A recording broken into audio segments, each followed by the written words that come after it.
La news suivante que je voulais évoquer, c'est une info qui a pas fait énormément de bruit, je trouve, mais qui est vraiment, à mon sens, hyper intéressante. C'est la décision qu'a pris Cloudflare ces derniers jours de, en fait, la décision de décider de la manière dont doit fonctionner Internet pour les crawlers. En fait, aujourd'hui, la manière dont fonctionne... D'abord, pour ceux qui ne savent pas ce qu'est Cloudflare, c'est un site, on va dire en gros, c'est un service d'hébergement et de mitigation des attaques et de gestion du trafic. En gros, ils font du CRM, ils font plein de choses. Euh, et ils représentent, selon les estimations, environ 20% du trafic Internet. C'est eux, c'est Cloudflare. C'est énorme, surtout que c'est des sites en direction des professionnels, c'est pas du B2B, enfin oui, c'est du B2B, mais ils hébergent des sites que les consommateurs finaux consultent. Donc il y a plein de sites qui sont hébergés et gérés par Cloudflare. Bref, 20% du trafic du net, un énorme poids sur le fonctionnement du net. Ils ont décidé qu'à partir du 15 septembre, les services de recherche et d'IA qui accèdent aux sites web que eux ils gèrent vont être obligés de différencier la nature de leurs crawlers. Donc, des services de recherche. En gros, les crawlers, je pense que la plupart d'entre vous le savent, mais c'est des robots qui vont aller parcourir Internet pour l'indexer, par exemple pour Google, pour permettre ensuite de faire des recherches sur Internet dans son ensemble. Donc ça, c'est le fonctionnement d'un crawler de base. Euh, le, il y a désormais, évidemment, des crawlers qui font de l'IA. C'est à la fois pour l'entraînement des IA, qu'il y a des crawlers de ce type, et pour l'inférence. C'est-à-dire qu'on va aller aspirer Internet pour entraîner un modèle d'IA, et ensuite, quand on fait de l'inférence, quand on pose une question, quand on envoie un prompt à un modèle d'IA, eh bien, il y a un crawler qui va aller sur Internet pour mettre à jour les données, les connaissances du modèle, et pouvoir vous donner une bonne réponse. Donc, il y a trois types de crawlers. Celui de recherche, celui d'entraînement d'IA et celui d'inférence d'IA. Eh bien, Cloudflare a décidé que, à partir du 15 septembre, il allait falloir les différencier. Parce que le problème, c'est que quand on est Google et qu'on fait déjà de la recherche et il est indispensable pour un site web de laisser passer le navigateur, le crawler de recherche de Google, eh ben, quand ils mettent ensemble avec le crawler de recherche leur crawler d'IA, eh ben, on ne peut pas dire non à l'un sans dire non à l'ensemble. Et donc, si on ne veut pas que l'IA indexe notre site web, eh ben, il faut dire non à Google et du coup, on n'est plus indexé pour la recherche non plus.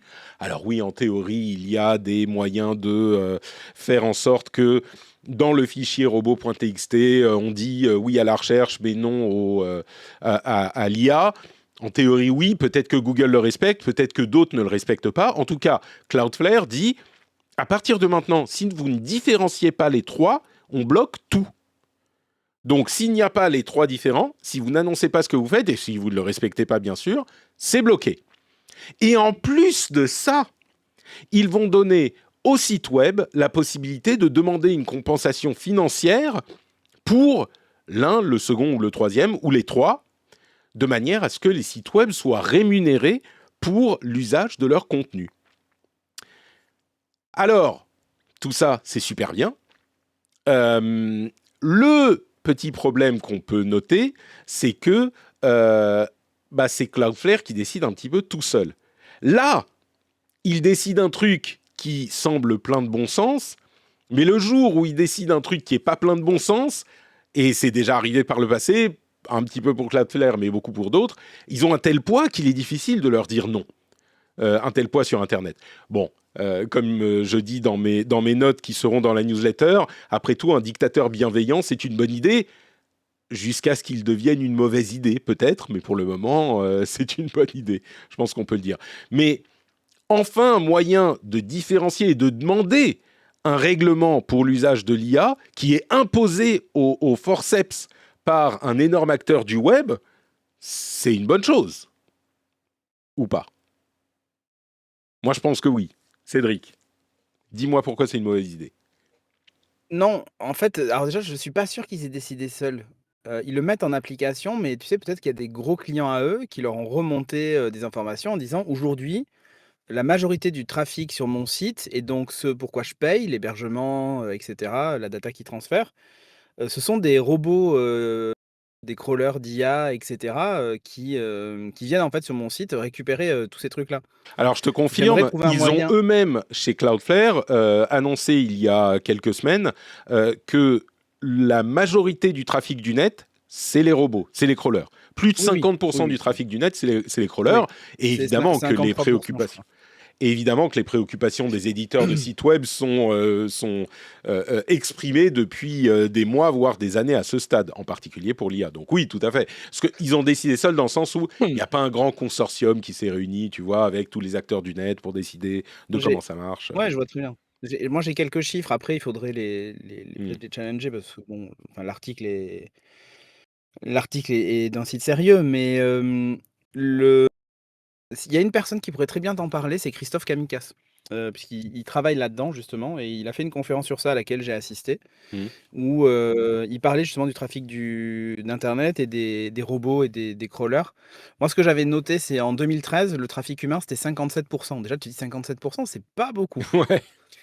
Il y a 43 du trafic qui était, soit des bots, soit automatisés Hmm. et il y avait, 23,6 d'extractifs ou de malveillants, donc des bots qui essaient, de récupérer, de la donnée. En 2025, on est à 47 du trafic qui est humain, donc on est plus majoritaire sur internet. Ouais.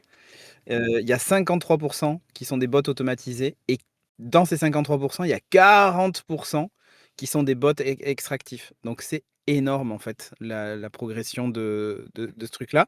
Donc ça veut dire quoi? Ça veut dire qu'aujourd'hui, on paye des infrastructures pour, des bots qui vont extraire de la donnée pour entraîner des modèles quoi, tu vois? Et qui paye à la fin? Bah, l'éditeur sur son hébergement, tu vois? Enfin, c'est toujours pareil. Celui qui est extrait, il paie pas grand chose. Ah bah oui, bien sûr. Et pas grand-chose. Alors que celui qui supporte le coût de l'extraction, bah, c'est lui qui se ramasse tous les Hmm. frais. Du coup, Cloudflare veut essayer de rétablir l'équilibre, interdit pas l'usage, c'est pas ça. Mais par contre, il veut en fait, contrebalancer ce truc-là en disant: «OK, si c'est autorisé, pourquoi pas? Par contre, il va falloir payer pour parce que ça engendre des frais pour, nos clients, et cetera, les gens qui nous font confiance». Tout à l'heure, tu parlais de CRM, c'était CDN, hein, du coup, le Bon, truc, bah, hein. j'ai Heu, vu sur la oui, chatroom, oui, oui. effectivement, c'est pas du tout la même chose. Voilà, voilà. Dans le feu de Donc, l'action. l'idée, c'est vous montez un site web, si on fait le cas d'usage le plus classique, Patrick monte un site web sur lequel il héberge ses podcasts. Il veut être sûr que, ses podcasts soient distribués partout dans le monde de manière la plus rapide et cetera. Son site est entre guillemets «dupliqué» un peu partout chez Cloudflare et en fonction de l'endroit où vous êtes dans le monde, quand vous appelez le site notrepatrick.com, vous allez aller sur un duplicat un réplica du site de Patrick, sur lequel vous allez, récupérer, les éléments qui vous intéressent, podcast et cetera. Donc effectivement, eux, encaissent une partie du trafic aussi. Donc, c'est ça vraiment l'idée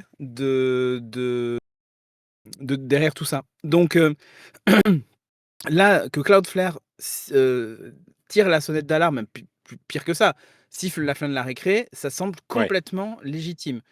Comme tu dis, ça fait à chaque fois flipper quand on a un mastodonte qui est hégémonique dans son secteur, qui tout d'un coup décide: «Bah, non désolé mais ça je l'accepte plus». Ouais. Mais souviens-toi le discours que tu avais Patrick. Je te mets face à tes contradictions aussi sur, Apple et l'App Store, ouvrir l'App Store, mais non, la sécurité, moi je veux la sécurité, c'est normal. On est dans le même cas. Quelqu'un qui aujourd'hui est un gatekeeper, j'ai l'iPhone, j'ai le store, je ne veux pas que pour des raisons de sécurité, je ne veux pas qu'on vienne, télécharger des applications, et cetera, en dehors de mon store et ainsi de suite.